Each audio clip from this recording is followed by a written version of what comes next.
Hello, it's Rebecca here from Precious Pages Papercraft, and today I'm designing a layout for Bramble Fox. And I'm using some of the new mini teacups from the store and also a title from the June Fox box. I'm going to use the Fun Always title.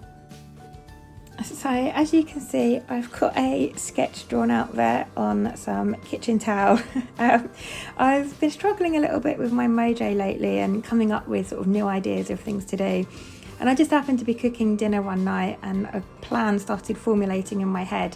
And I knew by the time I had sort of scrappy time at my desk, I'd have forgotten it. So I quickly grabbed a sheet of kitchen towel whilst I was cooking dinner and started drawing it out on that. So that's why my sketch is drawn on a kitchen towel. But I'm going to use that to create my layout today. I've pulled out some papers from 49er Market's Spectrum Sherbet collection, and I'm loving this collection at the moment. The embellishments are absolutely amazing, but I'm struggling a bit more with the papers. So I've cut some shapes, sort of almost like banners or pockets, out of two of the papers, and I've chosen colours to match my mini teacup perspectives, so pink and yellow. And that set in the store actually comes in two colourways. You can get them in, I think it's called lemon, so you get pink and yellow. It's also available in mint, and I think you get like a pastel-y minty colour and blue. So I've got the lemon set, so I've picked out pink and yellow pattern papers to match. And with those pockets that I've cut, I've machine stitched all around the outside edge. And I've also cut a scalloped strip from the same papers to sit on top of my kind of pockets or banners. And I've raised those up with foam pads for a bit of dimension.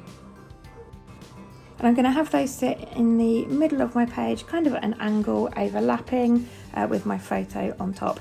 Now, on my initial sketch that I'd kind of doodled out whilst cooking, I'd actually planned to cut my photo in the same shape and do the scalloped edge at the top of my photo as well. But when it actually came round to it, I wasn't sure it would work well because the top of my photo, it's got my little boy's head, there was no space above his head. And I didn't really want to cut his forehead off and turn it into a scalloped edge. Didn't think it would look right on the photo.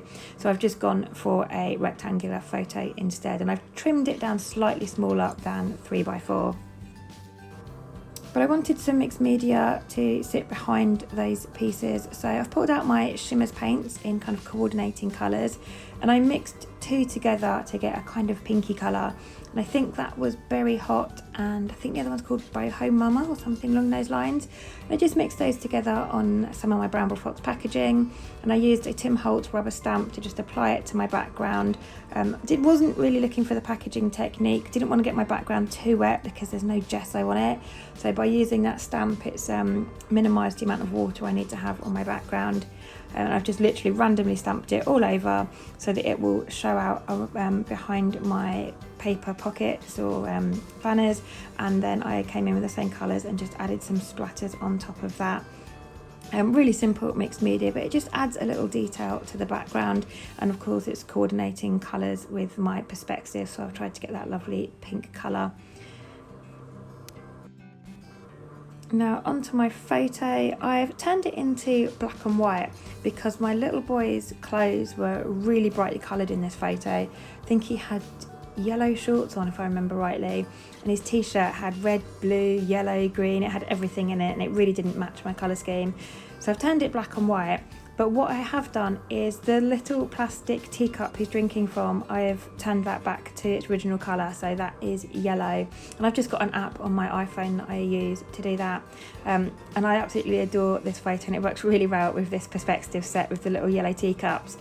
But it's a couple of years old now, this photo, but I was just sitting having my morning cuppa, as you do, and he came over with this little plastic teacup from his Peppa Pig set and dunked it in my cup of tea.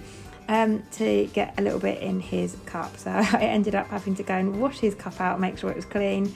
And then literally every day for about a week, he came over and dunked his little yellow cup in my tea every morning to have his own little bit of tea. So he had lots of fun doing that, which is why I've pulled out the Fun Always title from the June Fox box. Not only does it colour match perfectly, but he had great fun doing this every morning. Obviously he was young enough that he hadn't started nursery yet, so our mornings were spent together sharing my cup of tea. So I've kept that yellow to match those perspectives and the colour scheme. I've mounted that photo onto white cardstock and then onto yellow and pink cardstocks. Now they are both Hip Kit exclusive cardstocks from their cardstock kit, but the colours matched perfectly, so I've pulled that in. And then I've got some embellishments here from the Spectrum Sherbet collection. So there's lovely leaf sprigs and some florals and a little they're acetate butterflies though, so really pretty. I'm going to have those scattered around, coming sort of out of my photos diagonally in the opposite direction from those little pattern paper pockets I've made. And I've also picked out a couple of Hip Kit Cub flowers, so I was trying to think of the word there, my brain just went completely empty. Those are fussy cut from a exclusive pattern paper, but again the colours worked really well. So I've sort of mixed and matched between the Spectrum Sherbet and one of my old DT Hip Kit Club kits. So those fussy cut flowers there, I've distressed the edges and turned the corners up a little bit for some dimension. Now I'm just working my way around getting all these things stuck in place. So for my perspectives, I always use my glossy accents. I find it gives a really strong hold, and I like to use that for acetate as well. So I'm just adding a little dot in the middle of those butterflies and sticking those down. Again, pink and yellow to match my colour scheme. And then everything else I'm going to stick down with foam pads to bring in a bit of dimension, and it means I can tuck things behind each other and layer those up nicely. So I've just skipped through most of that process for you. I've kept everything pretty much where it was, so it was just a case of sticking it all down. And then I want to bring in a little bit of yellow mixed media too. So I've pulled out another Shimmers paint. This is an original Shimmers, I think it's called Sunny.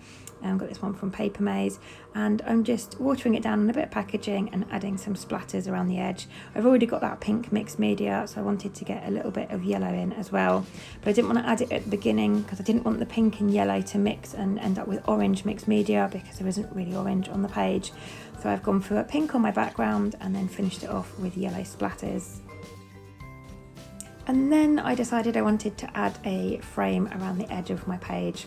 So when I cut my pink pocket there, I cut it from a particular section of a patterned paper that I thought looked nicer. There are various colours on the page, some black and white elements, so I ended up cutting that pocket sort of right in the middle of the page, which left me the outline that I could use for my frame.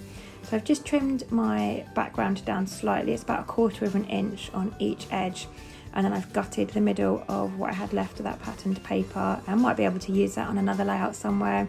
So rather than waste it having stuck behind this one, just gutted that out. And now I need to stick this down. Now normally I would apply double-sided tape to the back of my layout and apply it that way, but because I've just added those yellow splatters and they're still wet, I'm having to apply the double-sided tape to the frame itself. So I'm just adding that all around the edge.